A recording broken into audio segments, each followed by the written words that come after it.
Hello everyone, मेरा नाम है गौरव। एक बार फिर से आप सभी का स्वागत है हमारे यूट्यूब चैनल मैथ्स विद गौरव में। एसएससी ने 2024 में कोइन बेस्ड के ऊपर बहुत ही अच्छा क्वेश्चन पूछा था। जनरली कोइन बेस्ड क्वेश्चंस एक ऐसा टॉपिक है जिसमें हमेशा बेसिक क्वेश्चन ही पूछे गए हैं। भाई रेशियो गिवन है, कोइंस की अमाउंट पूछ लिया, अमाउंट है रेशियो पूछ लिया, मतलब कुछ इस तरीके से ही रहता है। लेकिन एसएससी ने 2024 में बहुत ही अच्छा क्वेश्चन पूछा था। तो क्या था वो क्वेश्चन और उस क्वेश्चन को कैसे सोल्व करना था, आइए आज की वीडियो में उसको डिस्कस करते हैं। ठीक है, पहले मैं आपको क्वेश्चन दिखा देता हूँ कि कुछ इस तरीके का क्वेश्चन था। एक ये देख लीजिए, एक ये देख लीजिए। क्वेश्चन को सोल्व करने से पहले मैं आपको एक मैथ का बेसिक फंडा बताऊंगा कि एक बेसिक थ्योरम रहती है या बेसिक एक रूल रहता है। अगर वो आपको पता है तो आप इस क्वेश्चन को आराम से स्मार्टली सोल्व कर सकते हैं। ठीक है, आइए पहले मैं आपको वो समझाता हूँ। देखिए, जैसा कि आप स्क्रीन पे देख पा रहे हैं, मैंने लिखा है कि जितने वेरिएबल्स हैं उतनी इक्वेशंस होनी चाहिए। मैंने क्या बोला? जितने वेरिएबल्स हैं उतनी इक्वेशन होनी चाहिए। अब आप बोलेंगे सर इस बात का क्या मतलब है? इस बात का मतलब ये है कि जैसे मान लीजिए मैंने यहाँ पे आपको इक्वेशन दिया a + b = 5। ठीक है, यहाँ पे वेरिएबल्स का काउंट कितना है? वेरिएबल्स का काउंट है 2 और इक्वेशन का काउंट है क्या है? यहाँ पे है 1। ठीक है, मैंने आपको पिछली स्क्रीन पे क्या बताया था कि जितने वेरिएबल्स हैं उतनी ही इक्वेशन होनी चाहिए, तभी हम वेरिएबल्स की वैल्यू फाइंड आउट कर सकते हैं। तो यहाँ पे वेरिएबल्स हैं 2 और इक्वेशन है 1। तो क्या यहाँ पे हम वेरिएबल्स की एग्जैक्ट वैल्यू फाइंड आउट कर सकते हैं? हम यहाँ पे वेरिएबल्स की एग्जैक्ट वैल्यू फाइंड आउट नहीं कर सकते। ठीक है, चीज़ समझ आ गई? आइए एक और एग्जांपल से समझते हैं। अब देखिए, यहाँ पे वेरिएबल्स कितने हैं? 2 और इक्वेशंस कितनी है? 2। भाई वेरिएबल्स जो हैं वो है a एंड b जो कि हैं 2 और इक्वेशंस कितनी है? यहाँ पे इक्वेशंस भी है 2। जब 2 वेरिएबल हैं और 2 इक्वेशन हैं तो इस सिचुएशन में हम वेरिएबल्स की एग्जैक्ट वैल्यू फाइंड आउट कर सकते हैं। ठीक है, तो मैं यहाँ लिख देता हूँ, we can find out value of variables.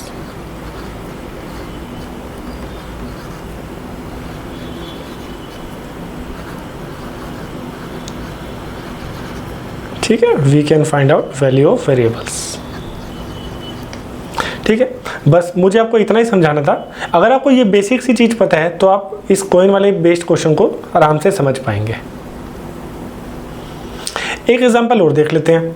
अब यहाँ पे आप देखिए, यहाँ पे वेरिएबल्स मेरे पास कितनी है? आप बोलेंगे a, b एंड c, तो वेरिएबल्स कितने हैं हमारे पास? यहाँ पे 3। ठीक है, और इक्वेशंस कितनी है यहाँ पे? भाई सर आप कह रहे हो सर यहाँ तो इक्वेशन 2 ही दिख रही है, तो इक्वेशन क्या है? 2। तो इसका मतलब क्या हम यहाँ पे तीनों वेरिएबल्स की वैल्यू फाइंड आउट कर सकते हैं? आप बोलेंगे नहीं सर नहीं कर सकते, 2 इक्वेशन हमें पता है। तो मैं आपको यहाँ क्या बोलूँगा कि अगर हमें मान लो यहाँ पे कुछ कंडीशंस गिवन हो जाए, ध्यान से समझना, अगर कुछ हमें कंडीशंस गिवन हो जाए तो हो सकता है कि हम वेरिएबल्स की वैल्यू फाइंड आउट कर पाएँ। ठीक है, बस इतना ध्यान में रखिए। अब आप क्वेश्चन की तरफ चलते हैं। ठीक है, देखिए जो मैंने आपको अभी चीज़ें बताई थी वो आप क्वेश्चन में कैसे यूज़ करेंगे अब आप देखना। क्वेश्चन में हमें गिवन है कि एक पेमेंट है 120 रुपये की, which is made with 10, 5 and 2 rupee coins. Okay, a total of 25 coins are used. भाई 25 सिक्के यूज़ करे हैं। हमें फाइंड आउट करना है कि 10 रुपये वाले सिक्कों की कितने नंबर हैं। ठीक है, तो हमें यहाँ पे 2 चीज़ें गिवन है। एक तो क्या कि टोटल कोइंस जो हैं वो 25 हैं। मान लेते हैं 10 रुपये वाले कोइन को हम x से डिनोट करते हैं, 5 रुपये वाले को y से डिनोट करते हैं और 2 रुपये वाले को हम z से डिनोट करते हैं। तो x + y + z जो कोइंस की संख्या गिवन है, कोइंस की जो नंबर्स गिवन है वो है हमारे पास 25। भाई 25 सिक्के हमें टोटल गिवन है। ठीक है, फिर हमें गिवन है कि जो पेमेंट की वैल्यू है वो है 120 रुपीज़। अब अगर 10 रुपये वाले x सिक्के हैं तो उनका अमाउंट क्या होगा? 10x, है ना। जैसे मैं आपको बोलूँ 2 रुपये वाले 5 सिक्के हैं तो इससे अमाउंट कितना आएगा? अमाउंट आएगा 5 दूनी 10, 10 अमाउंट। भाई 2 रुपये वाले 5 सिक्के हैं तो 2 + 2 + 2 + 2 10। फिर मैं आपको बोलूँ भाई मान लो 5 रुपये वाले हैं और 10 सिक्के हैं। ठीक है, ये नंबर है। 5 रुपये वाले हैं और 10 सिक्के हैं तो अमाउंट मेरे पास क्या आएगा? अमाउंट आएगा 10 × 5 दैट इज 50 रुपीज़।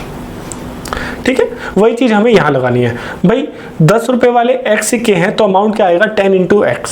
सिमिलरली 5 वाले y सिक्के हैं तो अमाउंट क्या आएगा? 5y और 2 रुपये वाले Z सिक्के हैं, तो अमाउंट क्या आएगा 2Z। इसकी वैल्यू हमें गिवन है 120। एक नंबर्स की इक्वेशन आ गई, एक अमाउंट की इक्वेशन आ गई। अब हमें फाइंड आउट क्या करना है कि 10 रुपये के कितने सिक्के हो सकते हैं इन ऑप्शन में से। अब आप एक चीज़ ध्यान से समझना, यहाँ पे इक्वेशंस कितनी है 2, वेरिएबल्स कितनी है 3। तो ये एक चीज़ तो मुझे क्लियर है कि मुझे एग्जैक्ट वैल्यू फाइंड आउट करने के लिए मुझे 3 इक्वेशन चाहिए थी। लेकिन यहाँ पे क्या है, हमें ऑप्शन जो है चारों गिवन है, हम ऑप्शन का यूज़ करके हम कुछ आंसर फाइंड आउट कर सकते हैं। वो कैसे, वो देखिए। सबसे पहले तो 2 इक्वेशन है, तो मैं एक वेरिएबल को एलिमिनेट कर सकता हूँ, है ना। मैं क्या करूँगा, मैं x जो 10 रुपये वाला सिक्का है उसको एलिमिनेट नहीं करूँगा, क्योंकि उसकी तो वैल्यू मुझे फाइंड आउट करनी है। मैं एक काम करता हूँ, z को एलिमिनेट कर देता हूँ। ठीक है, z को एलिमिनेट कैसे करेंगे, देखिए इस इक्वेशन को मैं 2 से मल्टीप्लाई कर देता हूँ। अगर मैं इस इक्वेशन को 2 से मल्टीप्लाई करूँगा तो मुझे क्या मिलेगा, 2x plus 2y plus 2z। इसकी वैल्यू मेरे पास क्या निकल करके आएगी 50। अब दोनों इक्वेशंस को माइनस कर देते हैं। अगर हम दोनों इक्वेशन को माइनस कर देंगे तो माइनस करने पे हमें क्या मिलेगा, 8x plus 3y is equal to में 70।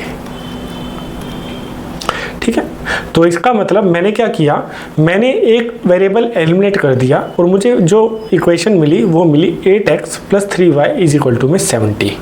बस ये इस क्वेश्चन में आपको समझना था। यहाँ तक हम पहुँच गए, तो अब हम क्या करते हैं, 1 बाय 1 ऑप्शन को रखते जाएंगे।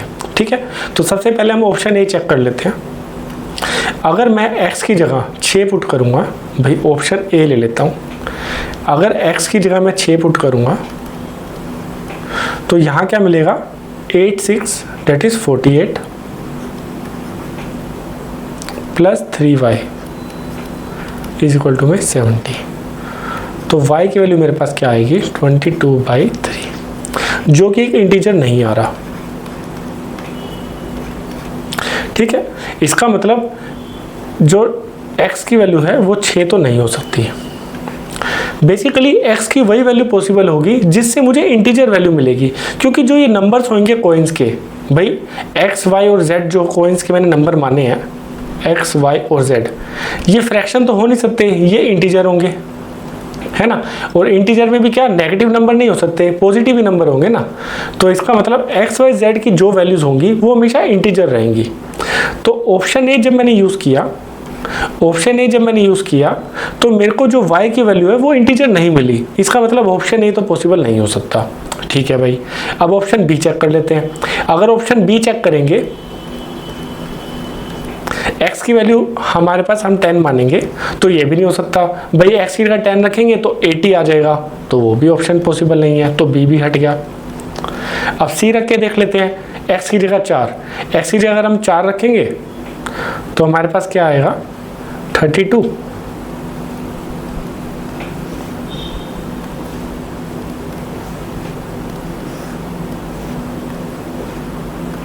भाई x की जगह अगर हम 4 रखेंगे तो इक्वेशन में रखेंगे 8 चौक 32 plus 3y is equal to में 70। तो 3y की वैल्यू क्या आ जाएगी हमारे पास, 38। तो अगेन y जो है वो इंटीजर नहीं आ रहा, y आ रहा है 38/3, तो जो कि इंटीजर नहीं है। तो ऑप्शन सी भी हमारा क्या होगा, गलत। इसका मतलब ऑप्शन डी ही करेक्ट आंसर होगा। तो ऑप्शन डी हम पुट करके देख लेते हैं, 8 × 8 plus 3y is equal to में 70। तो 3y मेरे पास क्या निकल करके आएगा, 6, y आ जाएगा 2। इसका मतलब जो ऑप्शन डी है वो हमारा सेटिस्फाई कर रहा है। तो कुछ इस तरीके से इस क्वेश्चन को सोल्व करना था। एक चीज़ यहाँ पे ध्यान देने वाली बात यह है कि एग्ज़ाम में कभी भी इस क्वेश्चन को आप ये मत मान के चलना कि आप 1 गो में इस चीज़ को क्लिक कर पाते। आपको कंसेप्ट भले ही पता होगा, लेकिन एग्ज़ाम में कुछ ऐसा रहता है कि आपको मिनिमम टाइम में क्वेश्चन सोल्व करने होते हैं। तो हो सकता है आपका पहला जो साइकिल है उसमें आप सोल्व ना कर पाएँ। तो लेकिन अगर आपको क्वेश्चन अब समझ आ गया है तो एग्ज़ाम में आप इसको सोल्व कर पाएंगे। ठीक है, आइए नेक्स्ट क्वेश्चन करते हैं, सिमिलर। देखिए अब सेम क्वेश्चन है, इसको दोबारा हम सोल्व करते हैं। जो जो मैंने आपको भी सिखाया था। सबसे पहले आप क्या करिए, यहाँ पे 100 रुपये देता है पी को और 5, 2 और 1 का कॉइन है। Total number of coins given है इस बार 40। तो मैं काम करता हूँ x plus y plus z को मैं क्या मान लेता हूँ 40। तो 5x अमाउंट का रेशियो आ जाएगा 5x plus 2y plus z की वैल्यू क्या है मेरे पास 100। ठीक है, अगेन हमें एक वेरिएबल एलिमिनेट कर देते हैं। हमें 5 वाला फाइंड आउट करना है, x की फाइंड आउट करना है, तो हम z को एलिमिनेट कर लेते हैं। z को क्या है एलिमिनेट कर लेते हैं। तो इक्वेशन 1 और 2 माइनस कर लेते हैं। इसको मैं नीचे लिख लेता हूँ, x plus y plus z जो है वो 40 है। इन दोनों को अगर हम माइनस कर लेंगे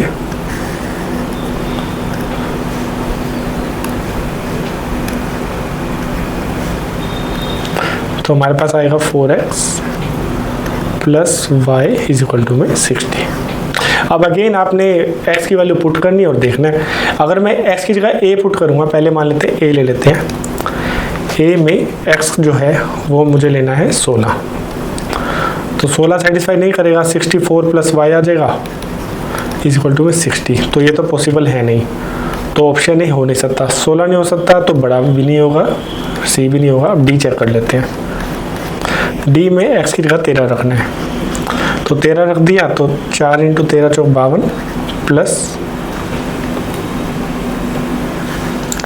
plus y is equal to में 60। तो y की वैल्यू 8 आ गई, मतलब इंटीजर आ गई। तो इसका मतलब ऑप्शन डी इसका करेक्ट आंसर है। ठीक है, आई होप आपको ये बहुत अच्छे से समझ आ गया होगा। मैं समराइज़ कर देता हूँ चीज़ों को। हमने आज के वीडियो में क्या किया, पहले मैंने आपको बताया कि मैथ का एक बेसिक फंडा होता है कि जितने वेरिएबल्स हैं उतनी इक्वेशन हमारे पास पता होनी चाहिए अगर हमें वैल्यूज़ फाइंड आउट करनी है वेरिएबल्स की। फिर मैंने आपको एग्जांपल दिखाया कि भाई यहाँ पे 2 वेरिएबल है, एक इक्वेशन है, तो वैल्यू फाइंड आउट एग्जैक्ट नहीं कर सकते। ठीक है, ये जब मैंने आपको रूल बताया, फिर मैंने आपको दोनों क्वेश्चन सोल्व करके दिखाए कि भाई हमने एक्स वाई जेड एज्यूम कर लिए नंबर्स, और सबसे पहली कंडीशन हमें जो पता होनी चाहिए वो पता होनी चाहिए कि भाई जो नंबर्स निकल करके आएगा वो हमेशा क्या होगा, इंटीजर। ठीक है, एक्स वाई जेड की वैल्यू जो होगी इंटीजर होगी। तो फिर आगे हमने सोल्व करके देख लिए दोनों क्वेश्चन। ठीक है, आई होप आपको वीडियो काफ़ी पसंद आया होगा। ये कॉइन बेस्ड के ऊपर एसएससी ने बहुत ही अच्छा क्वेश्चन पूछा था। मिलते हैं नेक्स्ट वीडियो में। अगर आपको किसी क्वेश्चन में डाउट है तो आप इस दिए गए नंबर पे व्हाट्सएप कर सकते हैं, हमारी टीम से आपको रिप्लाई मिल जाएगा। और आज की वीडियो का जो पीडीएफ सोल्यूशन है वो टेलीग्राम चैनल पे अवेलेबल होगा, आप वहाँ से डाउनलोड कर सकते हैं। तो आज की वीडियो के लिए इतना ही रखते हैं, आप पढ़ते रहिए। मिलते हैं नेक्स्ट वीडियो में। Take care and bye bye.